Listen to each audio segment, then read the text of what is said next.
Thank you for being here today and investing in yourself and taking that step of intentionality to be here. We've had some amazing speakers today. And, I think I would have to say that one of my favorite moments yesterday was when Janet was giving her 5 rules, and one of them said to eat dessert first. Because my husband is so structural, he can't physically do it, and I can always eat dessert first. And that's where I'm going to start today because I love pie. Any flavor, actually. Pecan, apple, cream pie, doesn't even matter. And maybe it's because my mom made so many pies when I was a child. In fact, I definitely know there were years when there were more pies than people at the Thanksgiving table. Truth. And I'm not picky either. A fried pie and a Diet Mountain Dew from a gas station will do me just fine. It's my everything's going to be all right pie. Have you ever made a pie?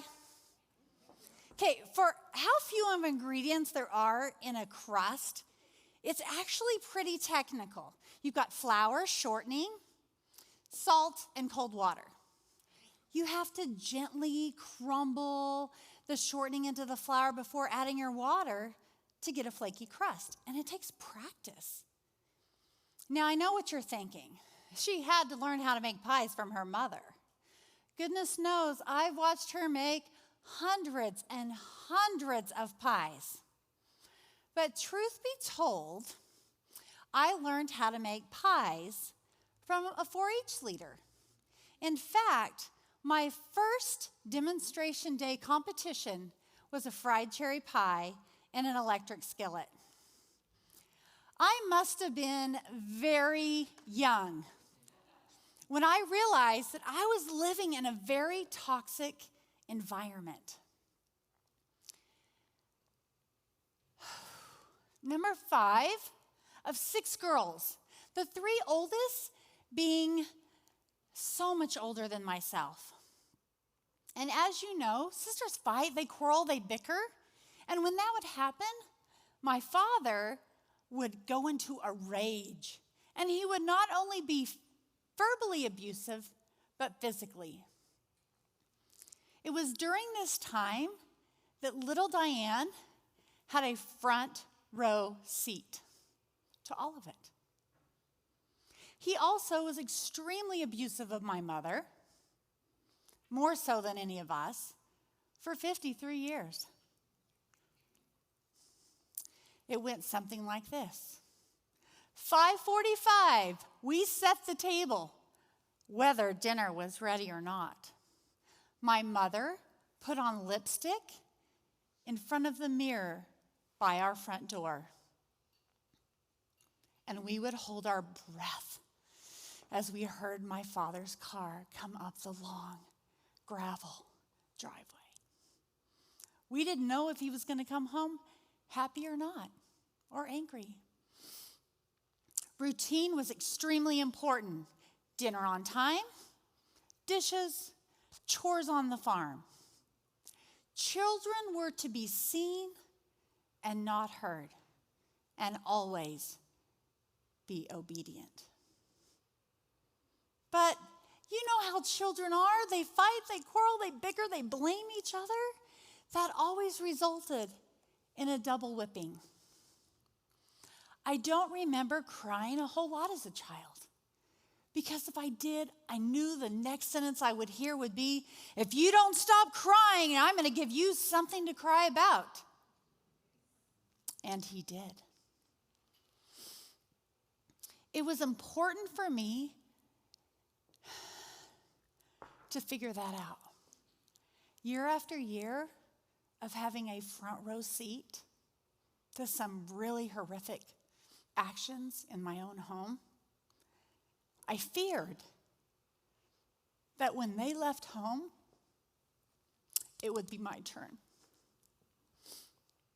And so, I had this great idea.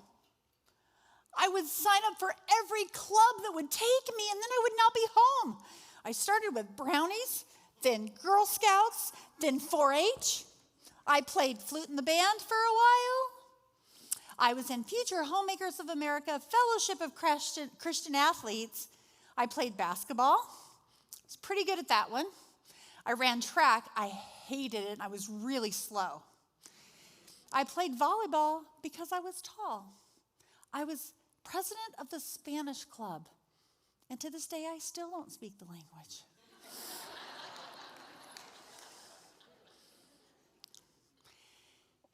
It was so important for me to look at the dragons in my life as the things that made me who I am today.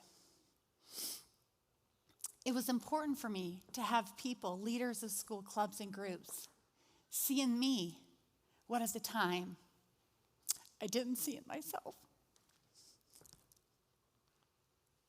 However,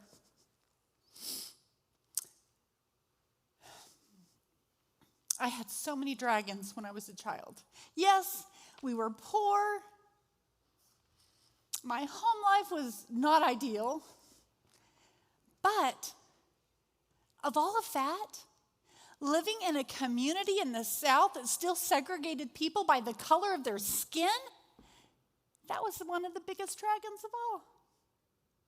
Having to lie to my friends why they weren't allowed in my home.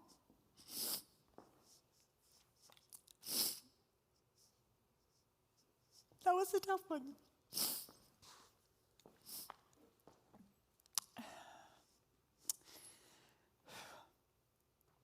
Whether you're a religious person or not a religious person,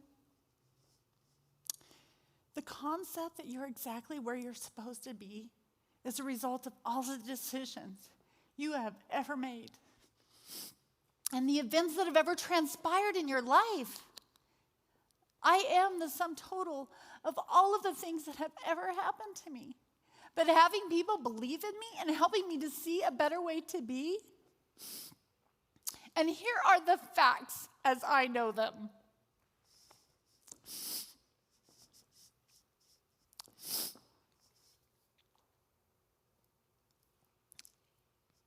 My mother did the best she could. She was fighting her own dragons. She believed in me. She has so much positivity. Shelley, you'd have a heyday with my mother.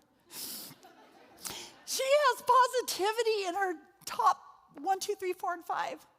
And amongst all of that, she believed in me. She encouraged me. She came to watch me play basketball, even though my father did not. She was fighting her own dragons. You can hate the past, or you can learn from the past. And learning how to cook allowed me to be a professional caterer. I owned a wedding business. I got to live, and I learned how to do that from being in those clubs. From learning how to sew allowed me to start a business when I was 16, making prom dresses for my friends, for myself, my homecoming dresses. If you go back far enough in my Facebook, you'll see my pageant dresses. And I learned this because of the experiences of my life. It is important for you to look back at the dragons in your life. Sorry, I guess there's not another slide there. You get to look at that for the rest of my talk. It was important for me to look at the dragons in my life as the things that made me who I am. That made me who I am. And it is this life that has allowed me to use my free agency, to choose my friends, to uplift our community, to try to create an inclusive environment. This universe that we live in, that we all belong in, is the sum total of everything that's ever happened to you, has brought you to this room today. And it is that same universe that is encouraging women to pivot and start businesses. And it was so apparent during the pandemic. Our team worked with so many clients that were hanging on by a sheer thread, but they didn't break. They were resilient. With every announcement of some type of new funding, there was a glimmer of hope that just maybe, a few weeks ago, I went to support a pop-up shop for Black business owners. And I didn't have to lie to anybody about where I was. That in my past is gone. And Brenda, I know you're in the crowd, and I'm going to talk about you, and I'd love it if you'd come stand by me. I think that would mean so much to me. I know. Let's give her a round of applause.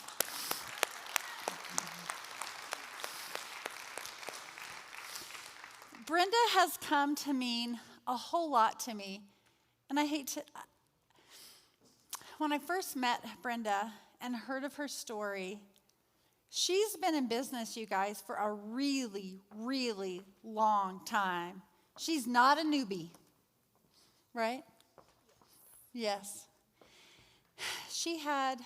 When I first met Brenda, she was introduced to me by Sherry, and it was during the pandemic, and she lives in the city of Boise, and they had a grant opportunity. And we sat in my little office wearing our masks, and we did everything right. We did everything right. We did everything to the letter. Everything. And then she got this amazing email. It's like the high, the low, right? The roller coaster of life. She got an email that said, "Congratulations, you've been approved for $15,000. Now, before you celebrate, there was a catch that somehow we didn't realize at the time. To get to $15,000, she had to have $15,000 to go spend $15,000 to turn in the receipts for $15,000, and then just made if there's money left, she would get the $15,000. Let me tell us what happened before the story. A long time ago, and I don't really know when, but her business is B&B Soul Food. B being Brenda, and the other B being her late husband, Brick. And they had a food truck. I can't even imagine a thriving business. I didn't know Brenda at that time. But dragons kind of came into her life. She lost her husband. She sold her food truck. But she never quit. And she's still in business today. And I'm really addicted to her banana pudding.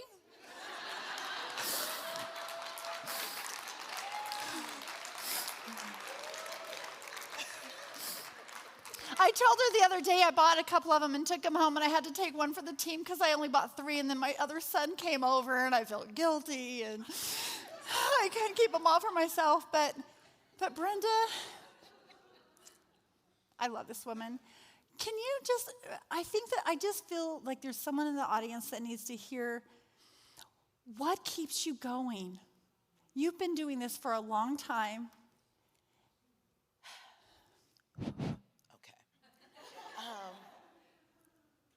When my husband was still alive, it was our passion to feed people. When I moved to Boise, Idaho in 1994, I met many people, many college students that were away from home. It wasn't uncommon for them to be at Brenda's house because, you can get a meal there. And not just Boise State students, but anyone knew that we will feed you. Not just because you're there, you're not gonna starve. So as time went on, people encouraged us, why don't you sell your food? So we thought, okay, we'll do that. So we tried it, and everything was going great. And then a week after Soul Food 2009, my husband passed away. And I'm like, okay, I'm done, no more food, I'm good. I can't do this anymore. But I couldn't let go. I felt like I needed to continue the legacy because no one would let me quit. Even when I try to back off and hide out, they're like, hey. Is that banana pudding? We need something.